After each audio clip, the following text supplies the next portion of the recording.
Hey, how you doing? I'm Flatband. This is my second video we're doing. This one's about slingshot rubber. I think a pretty important part of the slingshot. Anyway, got a lot of material to cover, so I got to really move here.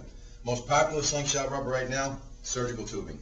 We call them tubes, just plain tubes. All kinds of tubes. This is really the most popular stuff right now. Couple of tubes. When you see black tubes like this, usually means UV protected, ultraviolet light protected, protected from the sun. Good thing to have.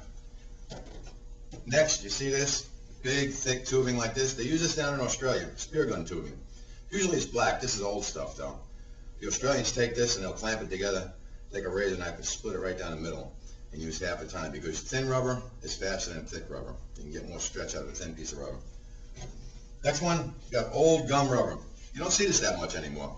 You can still get it, but it's very durable rubber. It doesn't stretch as much as latex, but it's very durable. Pretty good cold weather rubber, too.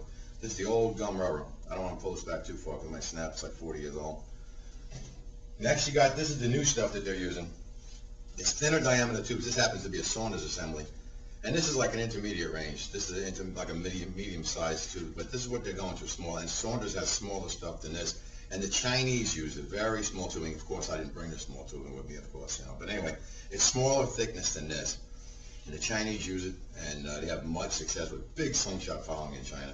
And Saunders is using them now too. Very nice, thin diameter tubing. You can see the difference.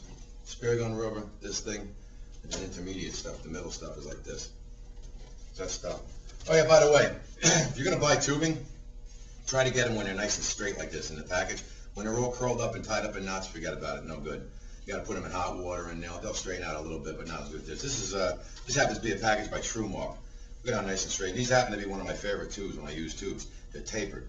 Tapering means thin at one end on the pouch side. This is where all your velocity comes from. Again, thinner is better than thicker. So your thick end at the front, the thin end at the back, this is where you get your stretch and your velocity from. That's where you want your tubes back, nice and straight. Saunders does a good job too. Trumark, another one. Next we get into some older style rubbers. This is square rubber, cube rubber. This is a medium size. It comes a little thicker and also comes thinner. Very popular in Europe years ago. Europe, Germany, France, England, Scotland, United Kingdom. This is very popular stuff. The Milbro, one of the most famous slingshots in the world, use this stuff. Still can get it. Very long-lasting rubber. This is just about the most natural rubber you can find. It's a rounded-off rectangular rubber. They use this in Malaysia, excuse me, Indonesia, and great shooters out there. Some great native shooters out there. This smells natural too. Anyway, powerful stuff. But this is where most of the rubber in the world comes from, so you can't get more natural than this. Still though, pure latex is faster. Then we'll get some of the flat rubber. This is my favorite stuff. This is the old flat rubber. Some of the old timers out there will look at this and say, oh my God, he found it. This is the old inner tube rubber that you used to get from truck tires and automobile tires years ago when I was a kid, back in the late 50s, early 60s, 40s even. Inner tube rubber. Very, very durable stuff. This is the same stuff, but it happens to be a little thicker than the stuff I got. I used to get thinner stuff than this. Good stuff if you can find it. Hardly ever find this stuff anymore. Then the most popular of all flat rubber is gum rubber. Natural gum rubber. Comes in every color imaginable. I've seen it in black, orange, green, yellow. Wow. This is the most popular color, tan, like an off tan color. Very good, very durable, very serviceable rubber. All your old vintage slingshots, a lot of old vintage slingshots had this stuff. Another variation of gum rubber is new stuff, AR. Most of the manufacturers are going to abrasion resistant rubber. Basically means that it's a slick surface and it's easier for the knife or a blade to slide off it so it doesn't cut. Then you got into latex. This is a latex compound. This is called Linitex. 97% latex. Very, very good stuff. It's like a cross between pure latex and then gum rubber. And it's very good rubber. Very nice stuff. Pretty expensive, but it's good stuff. Next is probably the fastest rubber. In fact, it is the fastest rubber, depending on thickness and everything. This is latex, pure latex tourniquet. Medical grade tourniquets. You know, kind of go to the doctor's office and we all love to get the needles. Tighten up, boom, boom, and they put the needle in. Look at the stretch on that. Unbelievable. And depending on where you cut it, this is a tapered cut, I believe. Yeah, this is a tapered cut. See, small on this end, the bottom end. Up here is the big end. This is you attach this to the prong. We'll get into attachments next video. But this is currently the fastest stuff out there. And the thinner, the more elongation you're going to get. Then we'll get into some different alternative type rubber. Now we've all seen these. These are office rubber bands, school rubber bands. Tie them together. You can even tape them. Put a thick one at the bottom, you know, just descending order, like a thick one, then a next in thickness, and keep going down the line. Attach them all together. I've seen guys with with bands together this thick. And on the slingshot, of course, it gets all tangled up when you shoot it, and you got to play around with it like that. It's an alternative source of rubber.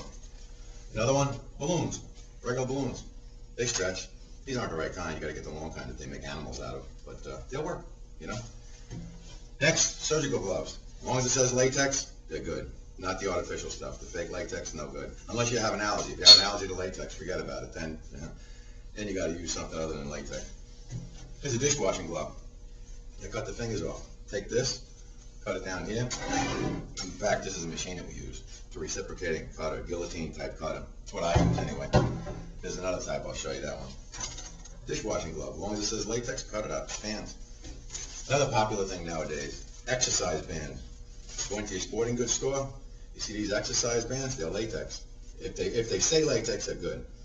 Very good stuff. Cut them up, use them. The different colors denote different thicknesses. So, and that's another good source of rubber. Another really good source of rubber, you're walking down the street, you're walking your dog, you look up there, you see a high power linesman working on the high power lines overhead. He wears special gloves. They're insulated and they're special composition rubber. Very strong rubber. I've shot this rubber with holes in it and it still worked. So yell up to him, say, yo, bud, you know, you got an extra pair of gloves, because by code, he has to change these gloves every once in a while. So if you get really lucky, a nice guy, maybe you'll throw down a pair of old gloves for you, but this stuff is tough, really good. Look at this one. This one's not even actually rubber at all. This is polyurethane. You wouldn't believe it, right? This is polyurethane. This is a fake synthetic, totally synthetic rubber called Vulcalan. And here's a regular piece of it. Here's one I cut. Pretty good stretch. Durable, not even a rubber. Totally fake. They're coming out with stuff now, polymers, 1,200% elongation, 1,250% elongation, and that's what we're looking for. We're looking for that stretch. We're looking for that real long stretch. You know, the longer stretch we get, the better. And the stuff they got out now, the polymers, they're a little bit too soft for us for using as slingshots, but they're making big strides in it, and pretty soon I expect to see stuff in the range of 1,100, 12% elongation, which will be unbelievable for us for slingshots. Anyway, here's another thing too. If you ever buy sheet rubber, first thing you got to do when you buy sheet rubber, when you cut a lot of bands like I do, keep it rolled up. Don't fold it. You don't want to get folds. Keep it all rolled up. Put a rubber band. Keep it in a cool, dark place. It'll last a long time. Another thing too, a lot of sheets I get a lot of sheet rubber, and there'll be different thicknesses, because when they extrude this and they roll this out, it'll be thicker on one side than the other side. Always keep your thin side to the pouch. Measure it with caliber or a micrometer like this. Then mark, put a little dash up here where the thin side is. That's what I do when I cut. And always put your thin side to the pouch. That's where you're going to get your most speed from. And then same with a taper. Make your wide cut for the front. You can measure it, cut like this. Cut it on this reciprocating cutter, guillotine cutter. Or you can use this other type of cutter, which is used by other people. It's a rotary cutter. And don't even think about getting a rotary cutter without using a self-sealing mat. You put your rubber on here, on the mat, measure it out, get your ruler, right down nice and even. Just watch your fingers as the razor blades cut. It's got a little guard on it, so you move the guard up, put it back. And that's the way you cut your rubber. And pretty much that's it.